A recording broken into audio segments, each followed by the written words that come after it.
Being able to create icons in a specific style is a must-have skill for any designer. So today, we're going to start by creating a single icon in Illustrator, but then we're going to transform it into 7 increasingly more creative styles. And later in the video, I'll show you how to instantly animate your icons in Framer, who is also the sponsor of this video. Okay, first up, we're going to create the icon, and we're going to do this in a linear style. And the icon we're going to do is going to be a heart-like pop-up. So we're going to grab the rectangle tool and create a square, and then we're going to center this on the artboard, and then drag with Alt Option and Shift to duplicate it, and then press S for the scale tool, shrink it down, R for the rotate tool, and then click and drag holding Shift until we rotate it 45 degrees. Then use the direct selection tool to remove that top anchor point and nudge it up. And I think we're going to shrink this down a bit more, there we go. And then we're going to round off the corners here for this main rectangle. And then again with the direct selection tool, we're just going to round off that corner radius here. Now this is a good start, but we're going to chunk up the stroke weight now just to really lean into that more linear style. So we've got our pop-up notification shape, but now we need to grab the pen tool and draw a heart. So let's click and drag, and then we're going to create our second anchor point, click and drag here, and then click that last point to cut it, and then connect it back to the start. So now we have half a heart, and we're going to set the fill color to black and then remove the stroke. Now this isn't ideal at the moment, but what we can do is go down to repeat and choose mirror. And you can see our design is mirrored. And if we zoom in and grab the direct selection tool, we can move these handles and fine tune the shape of our heart. So I'm going to bring this up so it dips down a bit more, stretch it out a bit wider here. And you can do this until you get your perfect heart shape. And then we can press escape to come out of that mirror group. Just make any final changes, like I'm going to shift the heart down. And then what we're going to do is expand the mirror group. And please don't forget this step because it will trip you up. Grab the direct selection tool and select the invisible bounding box and just get rid of those anchor points. Now, if we go into outline mode with Command or Control Y, we can choose Unite and it combines those two halves into a single shape. Now there's something weird going on at the bottom here. So let's select these two linear shapes and we'll make sure the fill color is set to none. And then just like we did a moment ago, we can click Unite and it's going to combine those into a single shape as well. And then I'm just going to make a few final touches, maybe chunk up the stroke weight a bit more. And then I'm going to use the eyedropper tool to sample the same stroke weight for the heart, so we have a fully linear styled icon. Right, so that's the icon done in a linear style. Next, we're going to switch it from a stroke to a solid fill with one very important step at the end that you don't want to forget. Right, so this one's nice and straightforward. Select everything, press Shift X to swap the stroke to a fill, and then change the heart color to white. But we're not done yet, and to illustrate this next step, I'm going to grab the rectangle tool, draw a big old box, and then give it a color, and then put this behind. And we need to knock out that heart shape so we can see the yellow color behind it. So select the heart and the black shape, and then choose Subtract. And you can see it knocks out the heart shape on top from the black shape that is below. And now this is a single colored object. We can change the color to anything.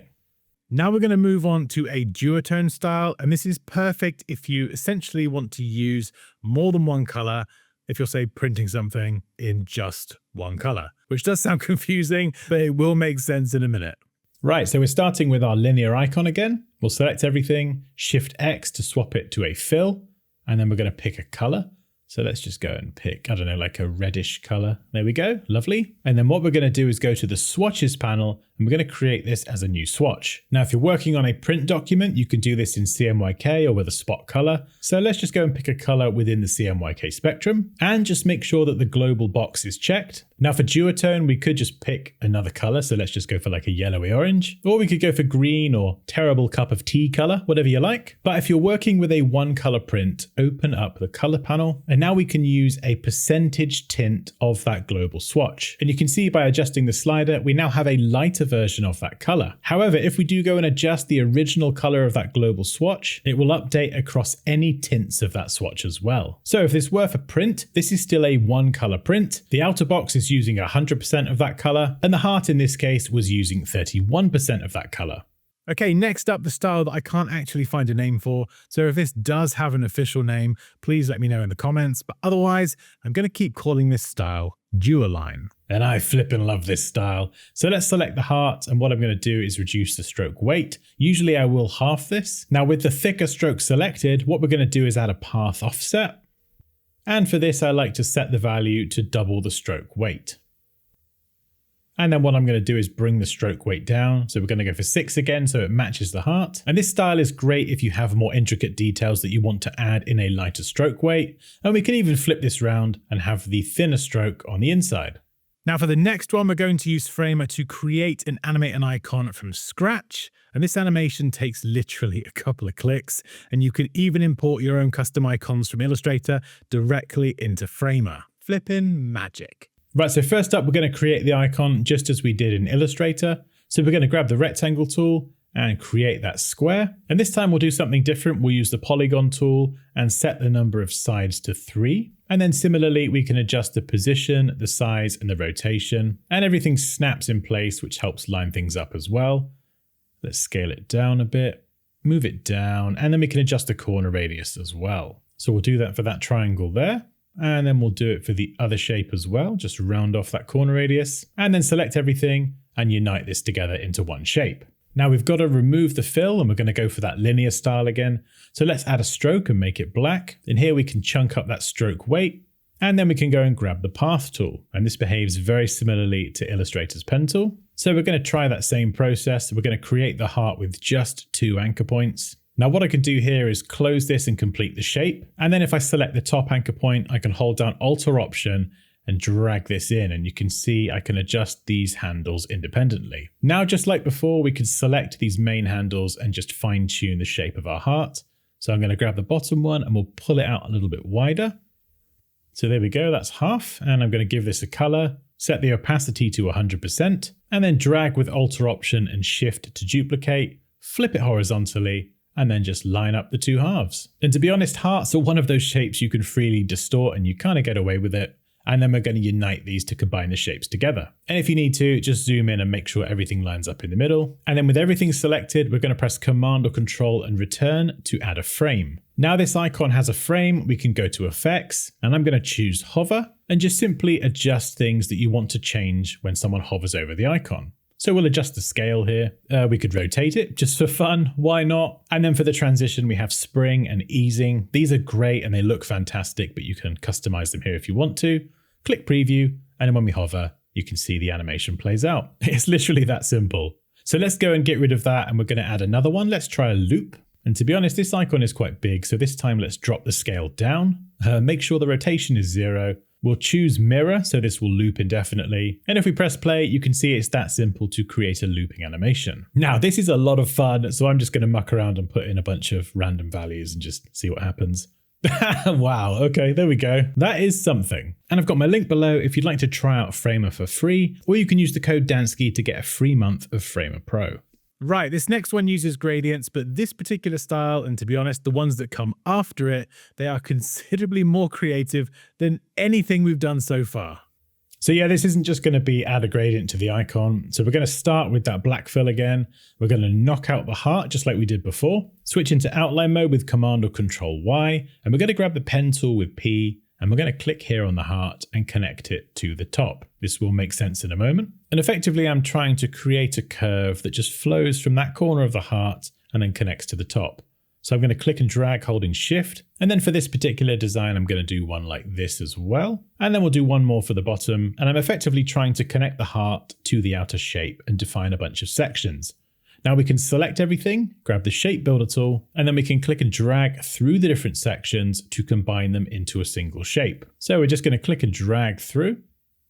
And then for the heart in the center, we're going to hold down Alt or Option and click and drag, and this is going to knock out that area. So the heart area is now going to be transparent. And if we come out of outline mode, we should be able to break these apart if we've done this correctly. There we go. That looks about right. Well done, Dan. Have a biscuit. So now we've got these as individual shapes, we can apply colors or gradients to them. So let's pick the default black to white, and then we're going to change this white color to some sort of light orangey pinky color. And then we'll change the black to like a more reddish pink, something like that.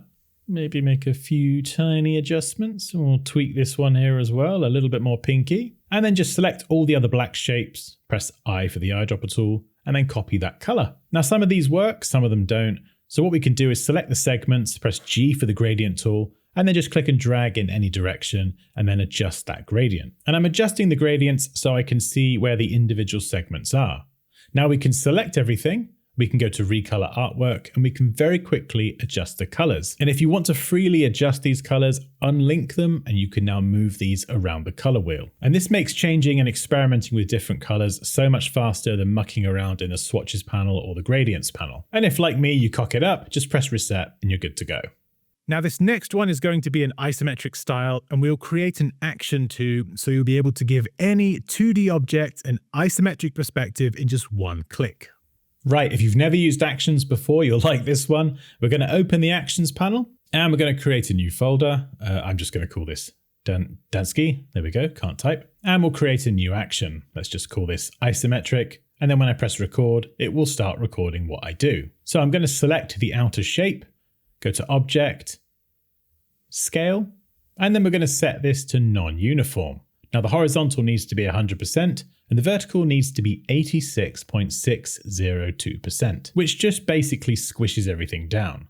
Now we're going to grab the shear tool, press return, and then enter the value -30, and then grab the rotate tool, press return, and type in 30. Now we can click stop and it will stop recording the action. And if we select another 2D object like the heart, we can now click the action, press play, and it will run those steps. And then I can go and fine tune this, but basically any 2D object can now be made isometric in one click. And finally, we're going to take our isometric icon and transform it into a proper 3D icon, linear, solid fill, gradients. We're going to do it all. So for this one, we're going to pick up where we left off. Let's just make sure everything is ungrouped and then select everything and then choose subtract to knock out the heart from the shape. And then we're going to make sure to give this a white fill color. Now again, if we drag with Alt, Option and Shift, we can duplicate this and send it behind. Let's just nudge them a little bit closer. And then with both selected, what we're going to do is go to Object, down to Blend, and we're going to choose Make. And before we do the next step, I'm just going to reduce that stroke weight slightly. And then we can go and double click on the Blend tool. And we can change this to specified steps, and we can choose the number of steps in this blend. So it's effectively blending these two objects together. And if you crank up the value, you get a smooth blend like this. Now I'm just going to undo a few steps, select the top shape, copy it, and then redo a few steps, just so I've got that on the clipboard, because I will need to paste that in a moment. But for now, I'm going to select everything and expand it. And this creates a disgusting amount of geometry. So what we're going to do is unite all this together. There we go, bosh, it's now all one shape. And then Command or Control F to paste in that top shape in the same position. Now that these are separated, I can select the bottom shape and we can go and adjust the color. So I could change this to black, and we could keep this stroked linear style, or we could select everything, select the stroke and set it to none. And now with the fill selected, we can go and add a gradient. So I'm just adding the default one here, but let's select the bottom part and go to recolor artwork, and we can drag this slider to darken that bottom section. So it's looking a bit more 3D now. And if we select everything and again go back to recolor artwork, we can now specify the maximum number of colors we want. So let's go for 3. You can see this simplifies everything, and we can now do exactly what we did before and fine tune the 3 colors in this gradient. Oh, there we go. Yeah, it's got to be a pinky to purple gradient. So hopefully you enjoyed this video. And again, thank you to Framer for sponsoring this video. Remember, you got the link below and my code Dansky if you'd like a free month of Framer Pro. But otherwise, I'll see you in the next one.